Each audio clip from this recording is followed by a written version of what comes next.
Good morning, everybody. How are you? And I think all of you will be better. And today I am going to teach you book. It means for the students of 12th, you have to study two books. The first one is Rainbow Part 2. Actually, there are also two books, Rainbow Part 1 and Rainbow Part 2. And Rainbow Part 1 is for the students of 11 and Rainbow Part 2 is for the students of 12. And this is Rainbow Part 2. And there are two sections of this book, prose section and poetry section. And today I have to teach you poetry section. And in poetry section, I teach you my grandmother's house. It's because this poem is very important for this year. इस साल ये पूछा ही जाएगा और इसका summary रहेगा 5 marks का। इसलिए सबसे पहले हम लोग पोएम के बारे में जानते हैं। Later I shall teach you poem. पहले पोएटेस के बारे में जान लेते हैं। And the poetess of this poem is Kamala Das. Actually the title of this poem is my grandmother's house. What's the meaning of my grandmother's house? My grandmother's house means मेरी दादी, सबको समझना है। My grandmother's house means मेरी दादी माँ का घर। Actually, the poetess Kamala Das has described here the house where once she was living when she was very young. जब वो छोटी थी अपनी दादी माँ के साथ रहा करती थी, but her grandmother is no more in the world. लेकिन उनकी दादी माँ अब इस दुनिया में नहीं रही। And she is an Indian poetess. She is known as an Indian poetess. अक्सर पूछा जाता है इंडियन पोएटेस। ये पूछा जाता है कि कहाँ की पोएटेस है? Indian poetess. So Kamala Das, my grandmother's house has been composed by Kamala Das. किसके द्वारा लिखा गया है?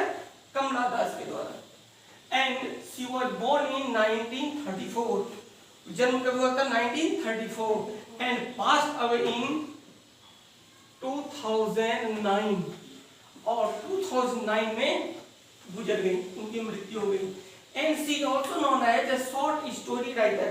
Short story writer means लघु कथाकार। लघु कथाकार means जो छोटे छोटे कहानियों के लेखक। And she also earned respectable place in both English and Malayalam literature. It means she was writing in both the languages.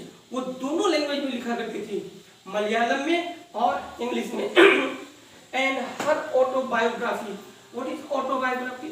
Autobiography means the life history of a person written by himself और herself. जब किसी आदमी के जीवन की गाथा खुद के द्वारा लिखा गया हो, that is called autography. And the life history of a person is written by other, that is called biography. जब किसी आदमी के जीवन की कहानी किसी और के द्वारा लिखा गया हो, that is called biography. So this is an autobiography. यह एक आत्मकथा है। क्या है? Kamala Das. And she is known as Indian poetess. कहाँ की पोएटेस है? इंडिया की। And her autobiography published in, she wrote her autobiography, उसने अपने आत्मकथाओं को लिखा और यह प्रकाशित कब हुआ? 1976 में। And shortlisted for the Nobel Prize for Literature. And her book was also shortlisted. जब नोबेल प्राइज दिया जाता है तो ढेर सारे राइटर्स की बुक को कलेक्शन किया जाता है और उसमें से जो द बेस्ट बुक होती है उसे प्राइज दिया जाता है। So her book was also shortlisted for the Nobel Prize. और नोबेल प्राइज के लिए उनकी बुकों को भी चुना गया था, बट फाइनली उन्हें नोबेल प्राइज नहीं मिला। और नोबेल प्राइज चुना गया था किसके लिए? लिटरेचर के लिए। And you know who got the first Nobel prize? Who was the first Indian to get the Nobel prize? Rabindranath Tagore. ये रविंद्रनाथ टैगोर क्या है? Rabindranath Tagore got the first, he was the first Indian to get the Nobel Prize. Rabindranath Tagore ही थे पहले Indian जिसे Nobel prize मिला था। किस क्षेत्र में? फॉर लिटरेचर, साहित्य के लिए मिला था। और नोबेल प्राइज होता क्या? अच्छा, one very important thing that I want to tell you about Rabindranath Tagore. What happened? Look at the Rabindranath in Hindi. Rabindranath Tagore is known as Rabindranath Thakur.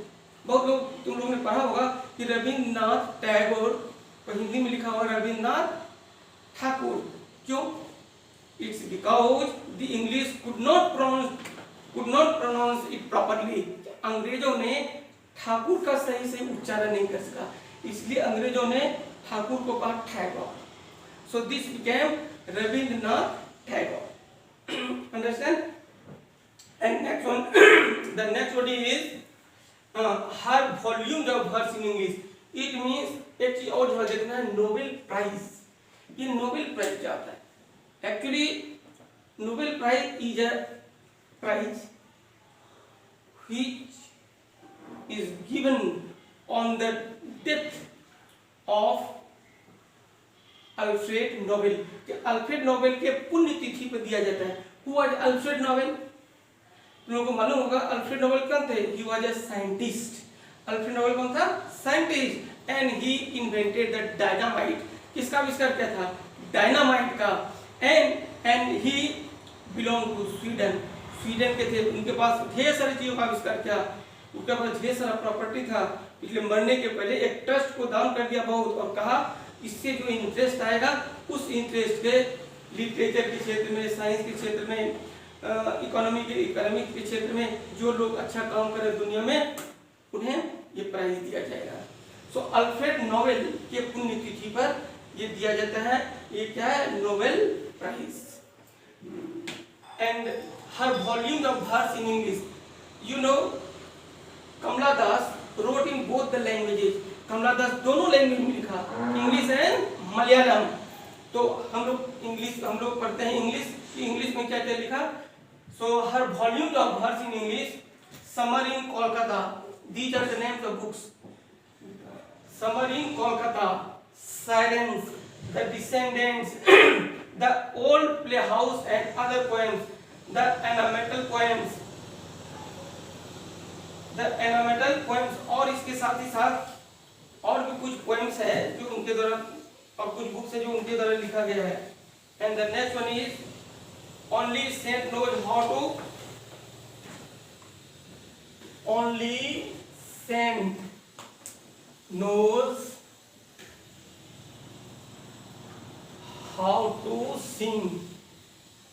Only Saint knows how to sing. This was also written by Kamala दास. ये सारे verse है जो कि English में लिखा गया है. Understand? तो क्या समझा? कमला दास was an Indian poetess है, and whatever I told you that was related to Kamala Das, poetess of the poem My Grandmother's House. Understand? क्या तो कोई problem? Okay. And in the next class I shall teach you the poem. Okay? Bye.